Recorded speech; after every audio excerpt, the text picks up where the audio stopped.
अस्सलाम वालेकुम viewers, power electronics में खुश आमदीद एक नई वीडियो के साथ। और आज है हमारे पास iNVIDIA का इन्वर्टर और इसके अंदर मैं आज आपको बताऊंगा कि इसके अंदर P2 ग्रुप जो मोटर के पैरामीटर हैं वो कैसे फीड करते हैं और कैसे इन पैरामीटर्स के जो सेटिंग्स हैं उसके अंदर जो गलती होती है, जो लोग फीड करते हैं इसके अंदर, वो कैसे डेटा इसके अंदर गलत फीड कर देते हैं जिसकी वजह से मोटर का या इन्वर्टर का नुकसान होता है। ये सारा कुछ आज आपको बताऊंगा इस वीडियो में। अगर अभी तक आपने चैनल को सब्सक्राइब नहीं किया, जल्दी से चैनल को कर दे सब्सक्राइब। चलें व्यूअर्स, हम इसके P2 पैरामीटर जो कि मोटर के पैरामीटर उसमें जाते हैं। प्रोग्राम वाले बटन को आपने प्रेस करना है,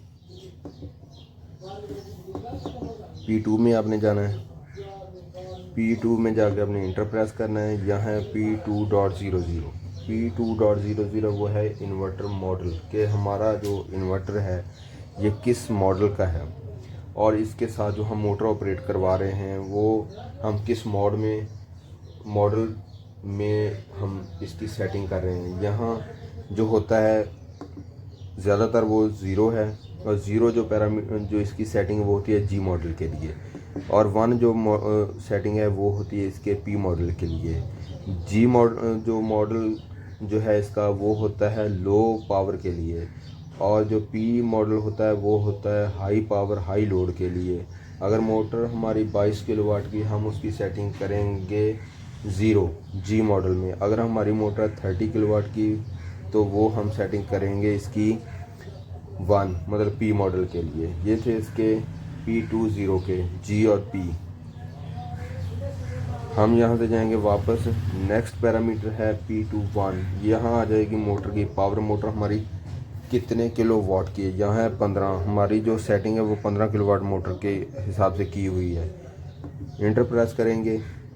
नेक्स्ट पैरामीटर P2.02, ये है इसका मोटर की रेटिंग फ्रीक्वेंसी। जो मोटर के ऊपर फ्रीक्वेंसी होती है यहाँ आपने वो फीड करनी है। यहाँ है 50। आपने अपनी मोटर जो है उसके ऊपर देखना है कि उसके ऊपर फ्रीक्वेंसी कितनी फीड की हुई है, वो जो फ्रीक्वेंसी वही आपने यहाँ फीड कर देनी है। नेक्स्ट पैरामीटर है P2.03। P2.03 जो है ये है मोटर की रेटिंग स्पीड। स्पीड से मेरा मतलब RPM। मोटर के ऊपर लिखा होता है कि आपकी मोटर जो कितने RPM की। ये जो मोटर है ये है 1460 RPM की। हमने यहाँ 1460 RPM सेट किए हुए हैं, आपने इसको वैसे ही रहने देना है। आगे 04 वो है मोटर की रेटिंग वोल्टेज कि आपकी मोटर जो वो कितने वोल्टेज की है। यह है 400 वोल्ट। आपने अपने मोटर के हिसाब से पैरामीटर फीड करने हैं, जो भी उसके ऊपर मोटर के वोल्टेज हैं वो आपने फीड कर देने हैं। नेक्स्ट है P205।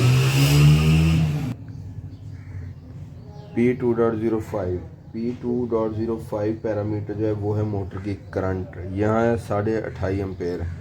तो आपने अपनी मोटर के हिसाब से इसकी पैरामीटर में सेटिंग करनी कि आपकी मोटर कितने एम्पेयर की है।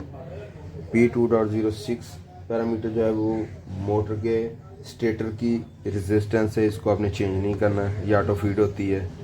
P207 इसको भी आपने नहीं चेंज करना, ये मोटर की रूटर रेजिस्टेंस है। P208 जो है मोटर की लीकेज इंडक्टेंस है, नहीं चेंज करना। P2.09 ये है मोटर की म्यूचुअल इंडक्टेंस, इसको भी आपने चेंज नहीं करना। आगे पैरामीटर जो P2.10 ये है मोटर की नो लोड करंट के। मोटर आपकी खाली अगर चलती है तो वो कितने एम्पेयर करंट लेगी, वो है 10.6 एम्पेयर करंट है इसकी।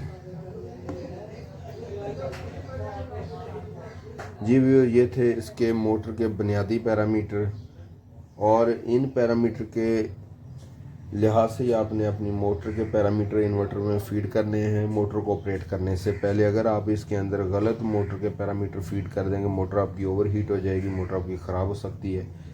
मोटर ख़राब हो सकती है, अगर मोटर ख़राब नहीं होती तो आपका इन्वर्टर डेफिनेटली ख़राब हो जाएगा। तो मोटर के पैरामीटर आपने सबसे पहले फीड करने हैं जब इसको किसी भी मोटर के साथ आपने सोलर पे, आपने ट्यूबवेल पे लगवाना है, चक्की पे लगाना है, जो भी एप्लीकेशन पे आपने इन्वर्टर लगाना है, मोटर के पैरामीटर जो लाजमी इसके अंदर फीड करने हैं, उसके बगैर चलाएंगे तो नुकसान होगा। जी व्यूअर्स, मैं उम्मीद करता हूँ कि आज आपको वीडियो अच्छी लगी होगी। मैं इंशाल्लाह आपके लिए मज़ीद अच्छी वीडियो जो है इन्वर्टर की रिपेयरिंग के हवाले से और उनके सॉफ्टवेयर और पैरामीटर्स के हवाले से लेके आता रहूँगा। नेक्स्ट वीडियो तक अल्लाह हाफिज़।